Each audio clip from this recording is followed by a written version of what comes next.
This is a 2011 Subaru Outback, and the front headlight is out, which has happened frequently in the past. And it's very awkward to get to, as many of you know. This is the water cap here that covers the opening for the headlight bulb. The only way to get access to that is by going through, removing some of the tire lining here and removing this panel out and reaching up inside very awkwardly, removing that water cap and accessing the bulb through a very small space here. So it's very awkward, which I've done a couple times. So what I'm going to try to do today is I found something online that one option is to actually remove some of the metal down here that is part of the battery mounting structure. So I'm going to try to come in and remove enough metal to allow access into that. Okay, so I've removed the battery, and the information I have seen, which makes sense, is I'm going to remove, it said 2 to 3 inches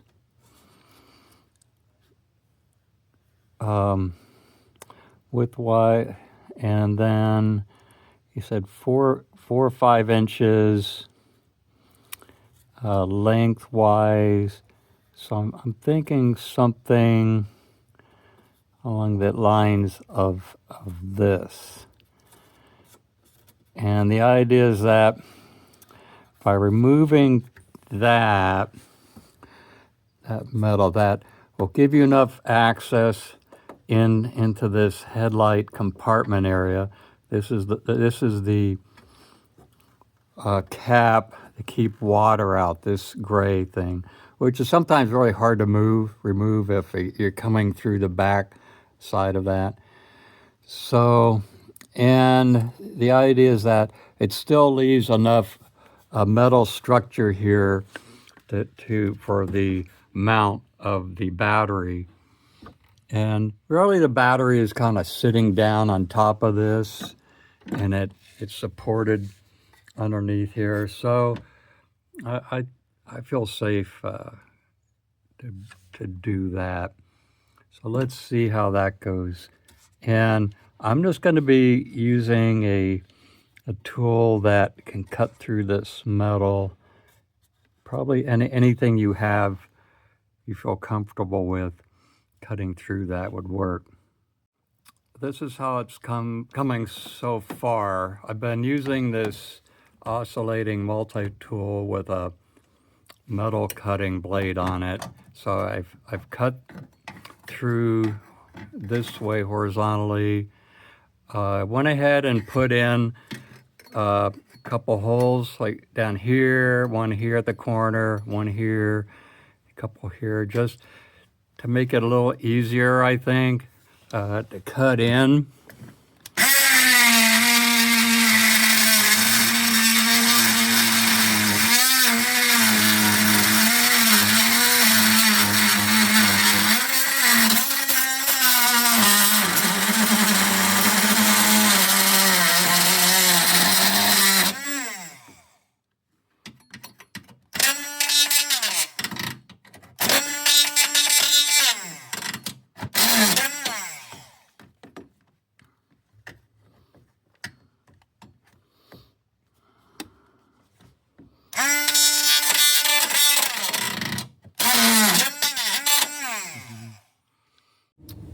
Okay, so far I've made some cuts horizontally this way and one completely through this way. The next thing I'm going to try to do is just see if I can kind of hinge this open a little bit. And it's really very stiff. One thing I'm going to point out, there is a cable. There's a cable right here that runs in underneath here, and you want to be careful not to cut this cable. It's tucked in underneath here pretty well. Just don't get in too close to that.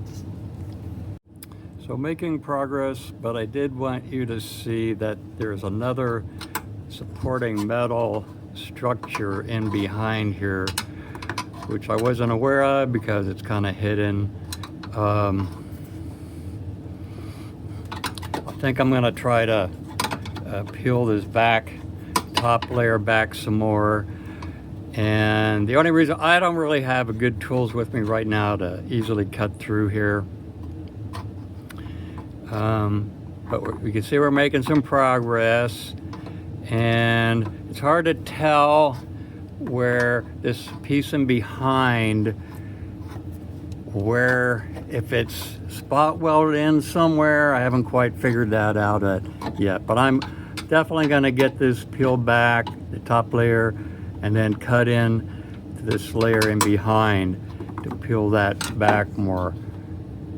Still not quite enough clearance to easily get into that. Okay, yeah, discovered this is the two layers of metal here, definitely spot welded in through here. Can't easily break through. So I think my next step is going to be I'm going to I think drill some more holes down this vertical, and probably if I had a better tool available, like a sawzall, something like that, that'd definitely be the way to do it. Cut a larger opening with a drill to get some kind of metal cutting tool in here, the sawzall, even maybe a skill saw would get in there. But the one tool I have is not great. I'm using this oscillating tool with this metal bit's it's working, but it's not the best. I bent the metal flap back in place here, and I put in a series of drilled holes through both the top layer and somewhat into the metal layer in behind. Cut some of it out a little bit. The next step will be to go in and cut this all out, and I'll probably have to peel it back to get access to the inner layer that angles away and towards the car body, and then maybe drill and cut that out. Okay, I've cut through all the drill places here, so now this is relatively free. We'll see what happens. I think that piece in behind is still holding it. Maybe there's a place I didn't quite cut through yet.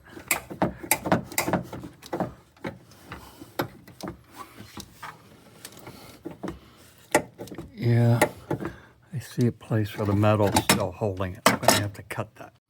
Okay, so I've pulled this flap down. It's not pretty, I admit that. So now what I'm gonna do, this flap in behind, I'm gonna cut through this way. I'm gonna drill it because that's working out for me. I'm gonna cut through that, and then this will be free. And then the next step, I'm gonna clean this up so it's not so jagged. Okay, so I've been able to remove this flap of metal, cut that away, but I still don't care for this piece in behind. So I'm gonna try to like cut into that some more, going back so I can bend that down. You can see how that looks in there. But getting much better access to that headlight. You can see I can get my hand in there. Of course, this is still really sharp. So I got this piece out of the way a little bit, and I verified I can get access into that. You see it. I had it loosened up.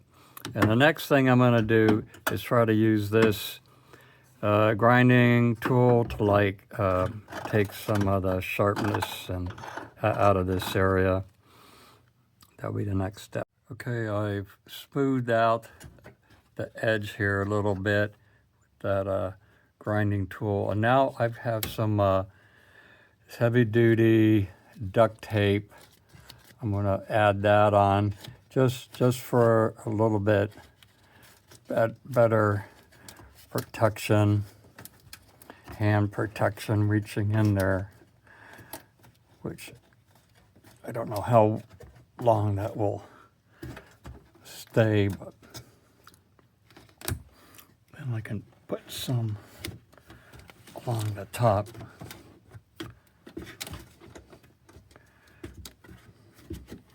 This is what I'm using, this heavy duty Gorilla tape. Okay, now the next step, you see this wire hook right here. I've already loosened it. So you kind of push in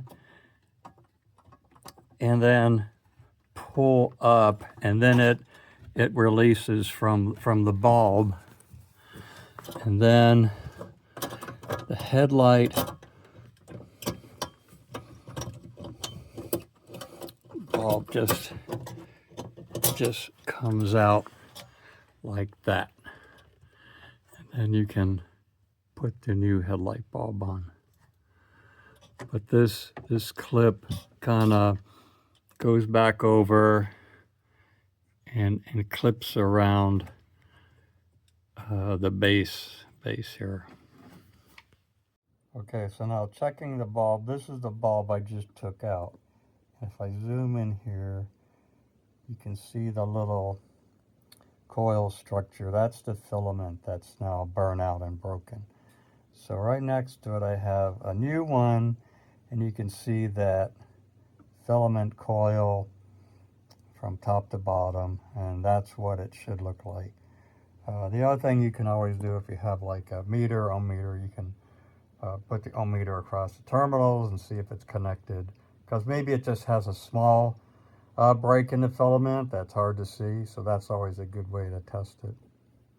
Okay, this is upside down, but I thought I'd give you a better look at what this clip looks like. So this is the clip that holds the bulb in, and you can see right there the metal piece that has the opening. So the idea is like the bulb is installed, this comes down, hooks over like that.